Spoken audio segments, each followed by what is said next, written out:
Good evening, everybody. This is Brodie from the Fiteracy Network. We'll get started as we've got a 7 o'clock start time, and some of you may have registered to listen to the replay link. So we'll get started, and I'll introduce you to my father, Brian Cambourne, as we go through the presentation. I'll keep an eye on the control room to see who pops in and pops out.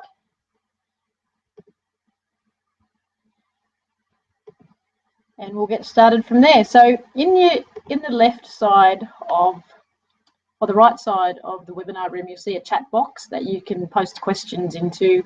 Anyone that comes in, if you have a read of that, if you're listening to this as a replay link, please ask some questions through that, and I will post them on the Facebook page. So you can all get to know each other, because the main aim of this webinar is to try and facilitate some networking amongst people who have common interests and are interested in the area of low anxiety learning. So the network, we've created the Fiteracy Network to connect people who may work in the health and education industry. And the aim is to try and connect you to each other in your local communities, even connect you to overseas areas, if some of you overseas have been interested in the Cambourne's conditions of learning, and to create a bit of a feel for what you do in your local community, and hopefully spread the word about what Fiteracy principle you might be using. Over time, and this is something that we're doing in the allied health area at the moment amongst our physios and our doctors and our GPs, etc., down here in the Shoalhaven. Over time, we would like to start to put together some group presentations to encourage collaboration between health professionals and educators. And these presentations might involve, for example, Deb Blakely, who is an accredited dietitian in the Queensland area, linking with a local health professional or education professional in her area, and putting together a presentation outlining the impact of sharing some of their lesson plans together. It's this collective impact evaluation data that we can collect from sharing stories about common features in our programs that will allow us to put some presentations together and also increase your networking experiences. So for those of you that are new to the area of Fiteracy, programs that use Fiteracy, such as Deb Blakely's Kids Dig Food, Joanne Turner's Little Big's Adventures, and some of the programs that I use and some of the other programs up in Queensland, they have 4 common elements that we link together, which is we create low anxiety learning environments, which is what we're going to talk about today. I'm going to bring Professor Brian Cambourne in to speak about the impact of anxiety on learning and how to increase engagement. We also have a principle that we include parents, partners, friends, or anyone in the family into the learning, so it becomes a whole of family learning. And also a strength-based learning environment focusing on a child or a participant or an adult's strengths rather than their clinical weaknesses. We also include literacy development. So every opportunity we have, we include the ideas of reading, writing, talking about what we're learning. So whether it's in the health industry, music, whether it's in learning to read, we encourage talking and sharing ideas of how to learn that particular task. So before we go into what the effects of anxiety are on learning, we'll just have a quick look at who may experience anxiety in a learning environment. And I know that there was a gentleman who's registered, who may be a swim teacher, who's registered for the webinar tonight. And he may work in the area of toddlers and 0 to 5s programs, but when you're working with that 0 to 5 area, you're also working with the parent, carer, who are the adult, the significant adult in that child's life. So you can see from the list there that the anxiety of one will affect the anxiety of the other in a learning situation. So often in the playgroup area, and I'm sure in the area of healthy eating and some of the nutrition sessions that Deb runs, you're often having to engage the parent first, then the child, then the parent. So it's important to look at the people that you're dealing with and how to engage both of them. In the area of allied health, we're actually working with patients, and often their carer or their partner is there with them. And it's important to look at how the best ways to engage these people into learning the actual particular healthy behaviour, trying to get them to take on board, and look at what might cause them to not turn up or disengage or not find what you're talking about as important. So some of the signs of anxiety, with, say, let's use a patient as an example, may be the fact that they don't turn up. It may be that they're not making eye contact with you, that they're quite tense and jiggly in the chair. In regards to children, it's usually restlessness or misbehaviour or looking out the window. But as my father will, Professor Cambourne will take you through in a minute, the main sign of anxiety in learning is disengagement. So what we use in Fiteracy is a kind of checklist to check if someone is disengaged, like this child here is looking quite stressed and disengaged. If a parent or a patient or a partner is not engaged in what you're talking about, we have a little bit of a checklist that we use, and these are what the 8 letters of Fiteracy stand for, and they're also the conditions of learning, or the Cambourne's conditions of learning, that a lot of you overseas who have been involved in my father's research for quite a long time will recognise. So down here on the right hand side are exactly what the letters in or what the 8 conditions of learning in the Cambourne's conditions of learning framework are. So at this point I'm going to introduce my father to come in and talk a little bit about this. I'll just click him on here.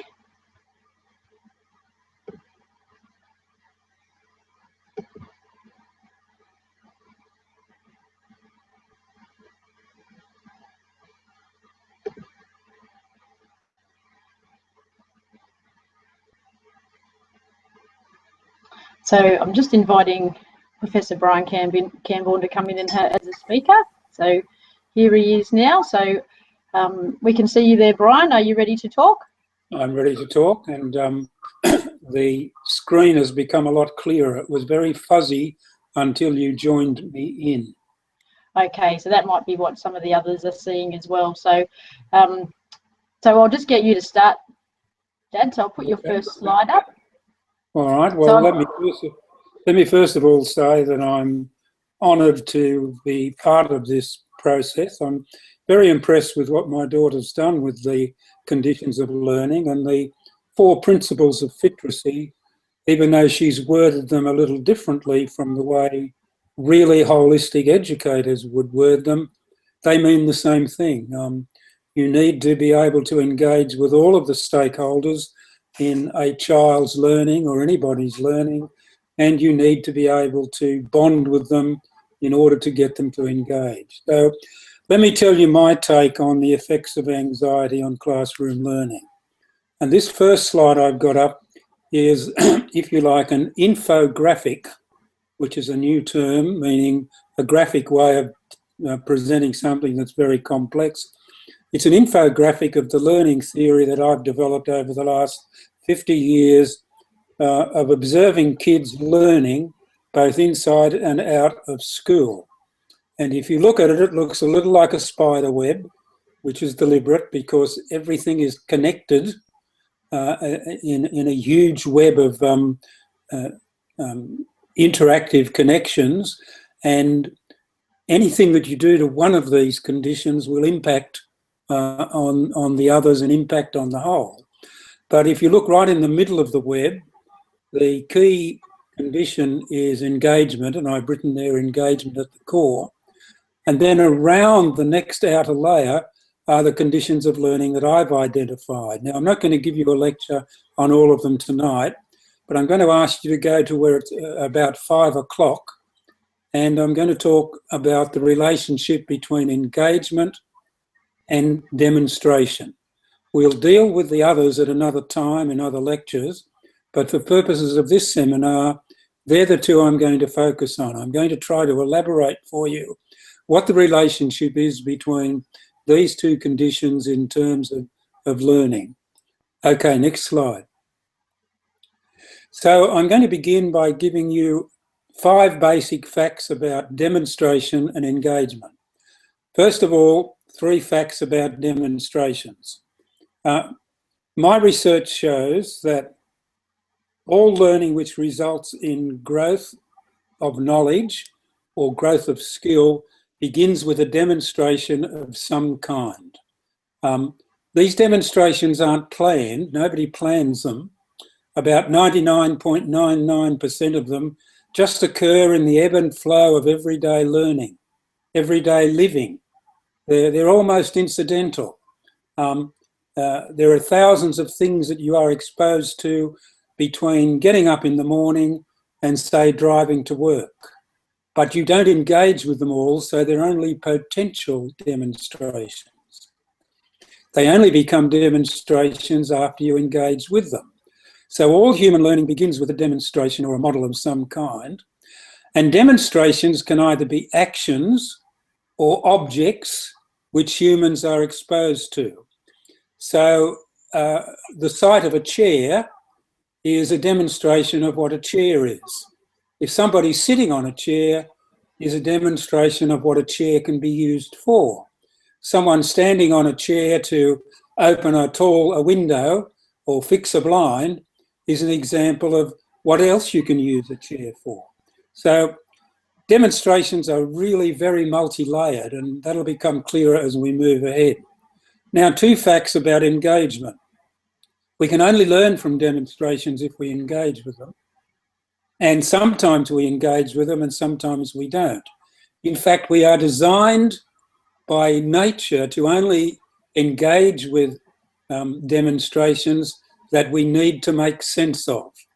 If we try to engage with every potential demonstration that was thrown up to us by the world, the predators who hunt us would find us very easy to catch, and we would never have survived. And we'd probably have a mental breakdown trying to engage with everything that's thrown up to us by the world. So sometimes we engage with them and sometimes we don't. And I want to explore why it is that we sometimes engage with them and sometimes that we don't. So next slide, Brodie. Okay, this is a picture of a hammer. Now, a hammer is an object that people can be exposed to. But someone pointing to a hammer, which is an action, and saying the word hammer, which is another action, is a demonstration of what this object can be called. Someone using a hammer to drive nails into wood, that's an action, is a demonstration of what this object can be used for. So if any of us have ever learned how to use a hammer, it's because somewhere back in our life's experiences, 3 things have happened. Someone has shown you a hammer and named it, not deliberately. They didn't say we're going to have a lesson on hammers today. Just in passing, in the daily ebb and flow of your living, someone demonstrated that this instrument was called a hammer. That they may have been having a conversation with someone else and you just tuned in. But somewhere back in your past, someone named and showed you a hammer. Also, somewhere in your past, you received a demonstration of somebody using a hammer to hammer something in. Someone has shown you how to use a hammer, or what I call demonstrated a process called hammering. That's the second thing that's happened to you. The third thing that's happened to you is that you've engaged with both demonstrations and your current knowledge of hammers and everything you can do with them stem from these kinds of demonstrations. This holds for anything you've ever learned about, artifacts that is, or anything you've ever learned how to do, that is processes, in your whole life. So if you know what swimming is, then someone at some time has introduced you to the concept of swimming. If you know how to swim, it's because you've received demonstrations of somebody swimming and you've tried them out. This goes for running and how to do it. This goes for what a dog is and how to pat it, what a shoelace is and how to tie one, what reading is, what writing is, what spelling is, and so on. all learning begins with a demonstration of some kind. And sometimes you can overlap with your learning. Sometimes you can learn to do things with these objects by bringing them together in unusual situations.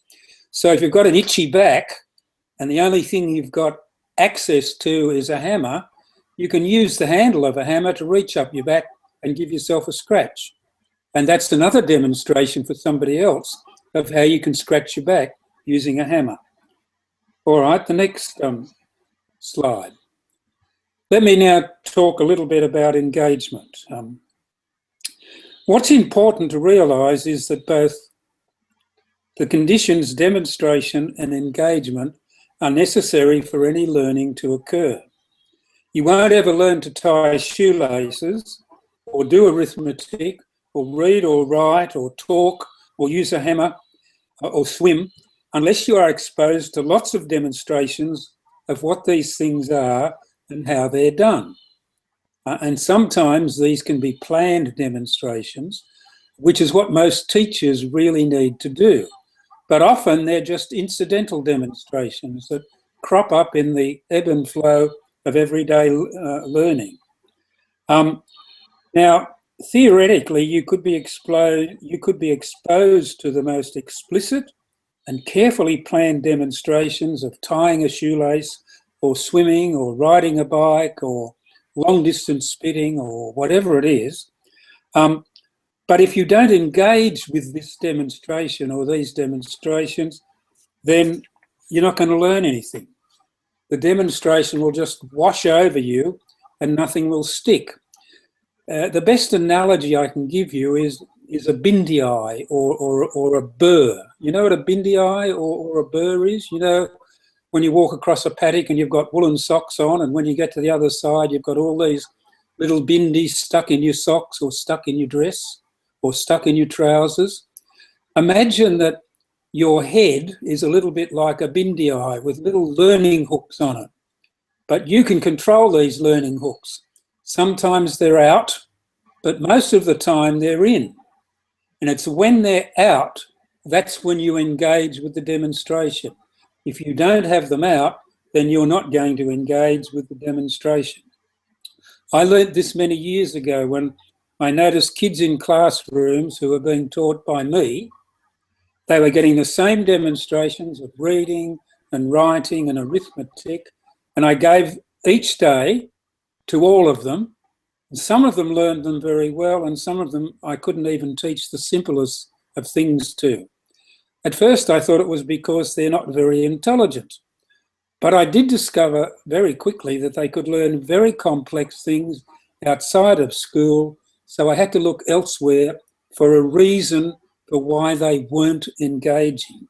And over time, with the help of teachers and kids who co-researched with me, I developed what we called the principles of engagement. And these are what you can see up on the screen now. You can see there are 4 of them, and I've given them fairly trendy names. Self-belief just means I know I'm capable of learning to tie a shoelace or learn to read or write. I really believe I can do it. Principle 2 is it's worth the effort. It really will further the purposes of my life if I do engage. But the 2 principles I want to focus on today are 3 and 4. Because they relate to what the brain research shows about anxiety and learning. So I'm going to just focus on principle 3 and principle 4. We'll deal with the others at later seminars or webinars that Brodie arranges. So next slide, Brodie. Engagement principle number 3. This is what I discovered from sitting down with kids and saying and letting them watch videotapes of them doing activities in the classroom. I actually spied on them with videotapes and field notes. And it was obvious in the videotapes that some were engaged in the activity and some weren't. And so I would ask these kids, what was going through? Why were they engaged? Why weren't they engaged? And what we eventually arrived at was that you are more likely to engage with a demonstration that your teacher is given you if you are free from all of these things. anxiety, threat, punishment, ridicule, demeaning comments, punitive sanctions, people yelling at them, fear of failure.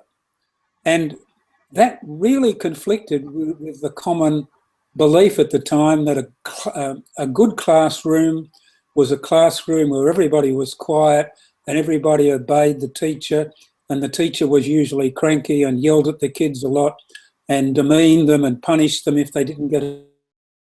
Those kids would comply, but they wouldn't engage. All they'd be doing is looking at the clock, waiting to see when the bell goes so that they could get out of that situation.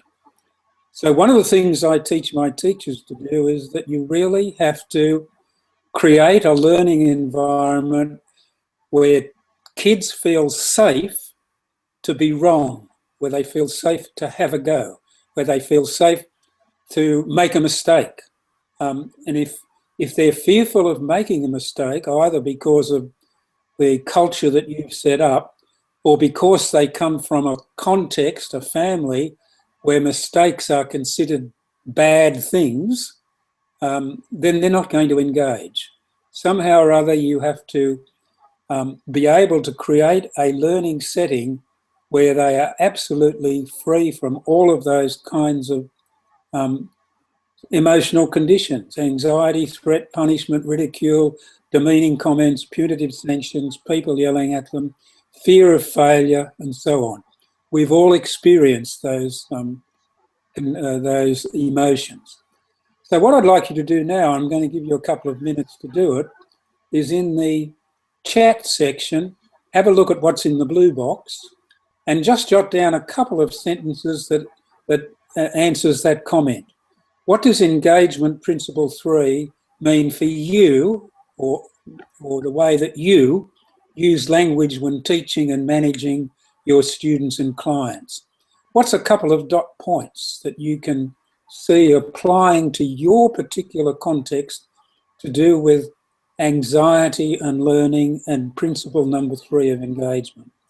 I'll give you 2 minutes and then we'll move on to the next and final slide. Hi, Dad, can you hear me? Yeah. Yeah.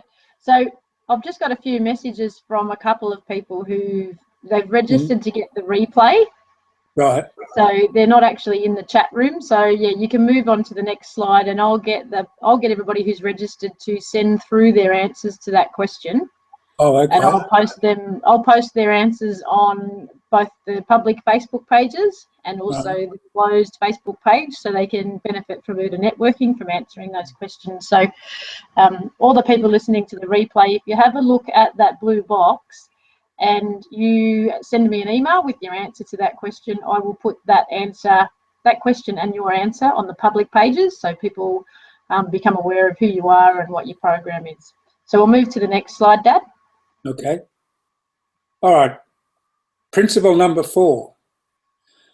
Engagement principle number 4, we decided, was that learners are more likely to engage deeply with demonstrations given by those whom they trust, admire, respect, would like to emulate, know they care about them and their well-being, etc. And what this really is, another way of saying, is that you are more likely to engage with demonstrations that are given or offered or done by people with whom you have some kind of positive emotional bond. The reason that little Scotch kids end up talking with a dialect, the Scotch dialect of English, that we find terribly hard to understand, or I do. I find that I can't understand what's happening in shows like Taggart until we're about halfway through and my ear is adjusted to their dialect. But little Scotch kids learn that really complex dialect very easily because they've bonded with their caretakers. They bond with their mother, they bond with their father, they bond with their grandparents and siblings.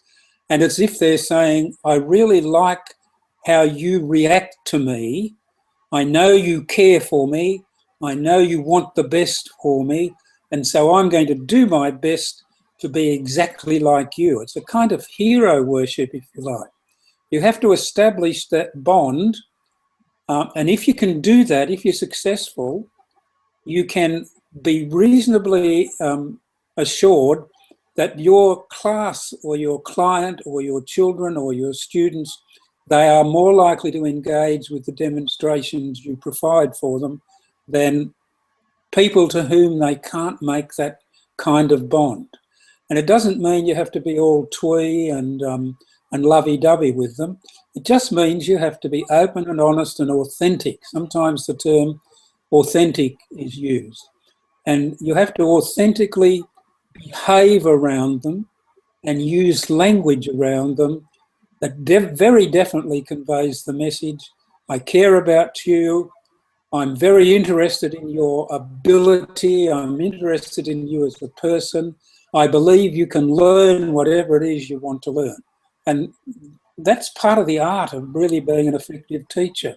If you think back to the most effective teachers that you can remember in your life, whether they were teachers at school or coaches in a team, or even just mentors that helped you at some part of your life, one of the things you'll all agree with, I hope, is that they gave you this sense of security, well-being, and they were really convinced about your authentic caring for them as people.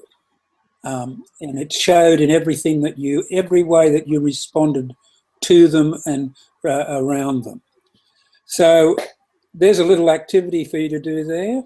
Given what I've just said to you about engagement principle 4, what does engagement principle 4 mean for the relationships that you might have with your students and or the ethos, culture or client of your classroom, the climate of your classroom? And that's really all I have to say now. Thank you for inviting me, and I'm anxious to see how you found the webinar. It's a very fun thing you've ever done. I'll get you to stay there for a minute, Dad. Okay.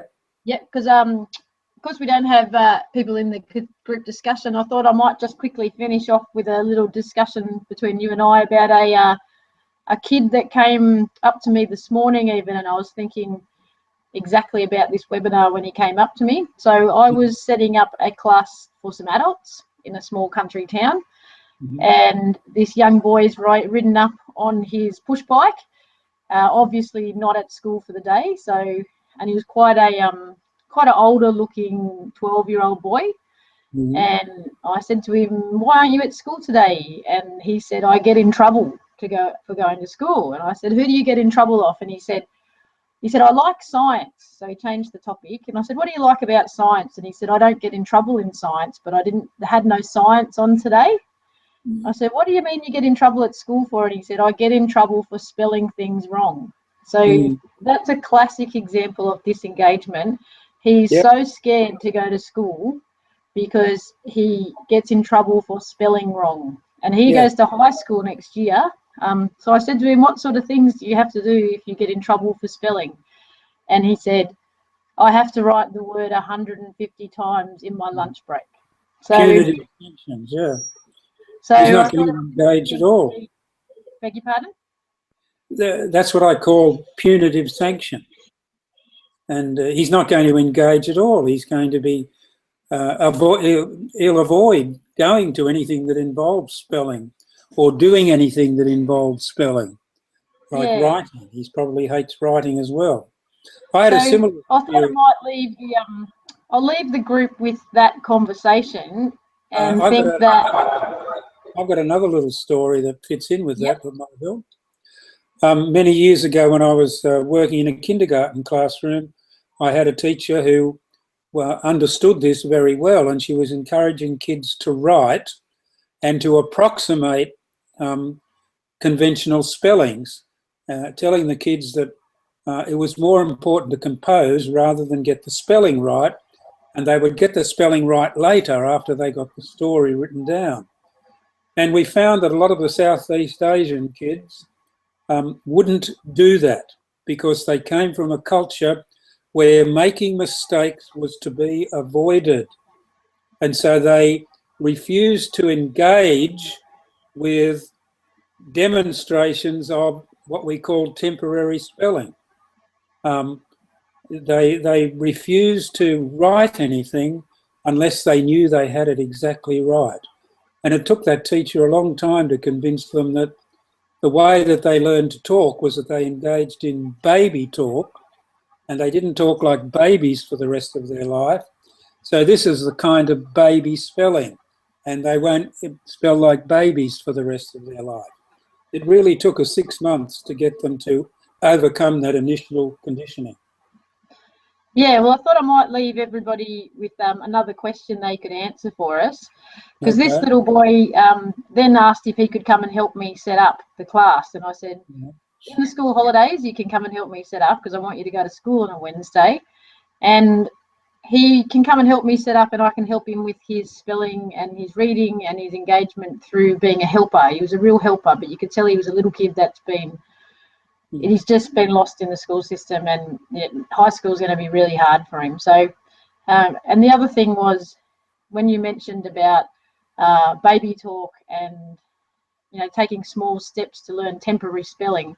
I think in the health system, it's really important for patients and clients, and especially, you know, one of the ladies who's registered to listen to this webinar works in the mental health system as well. It's really important for people to come to health sessions and feel like it's all right to ask questions and take temporary health steps instead of failing if they don't change their diet straight away, getting a warning that they're never going to get better, or if they you know, don't turn up to their psychologist straight away, they get banned. So it's really important in the health system for people to feel safe to make temporary mistakes as well. To approximate. Yeah.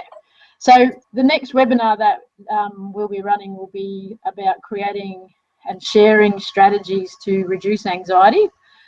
Some of those Dad has shared here with you already with the principle of engagement, which is still up on the screen here, and also the demonstration principle. So we will cover a few more of those principles, but we'll also have a look at how you can set your environment up, your physical environment, if you're working with 0 to 5s or adults or patients. Some of the things that I've learned, and I'd love you to share with me too what you've learned on how to reduce anxiety in an environment before you even start speaking with a client or a parent.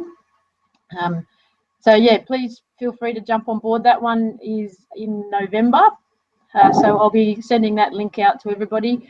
Anyone who is listening to the replay of this, could you please feel free to let us know who you are, send us a profile about your program and what you do, how you would use a strategy to reduce anxiety, or what you found interesting in the engagement principles so far. And we will post them up on the Facebook page. And you know, the aim is to get you all to know each other so we can get your communities to know what you're doing. So networking is a very powerful tool for spreading the word about what you do. So thank you for joining us tonight. I'll send this replay out onto the Cambourne's Conditions of Learning Facebook page, and also onto the Fiteracy page, and also the Fiteracy Network closed group. So if you're not on that closed group yet, drop me an email on brody@kidfit.com.au, and I'll send you an invite to come in and join the discussions. Thanks for your time, Dad, and we look forward to having you again. Bye now.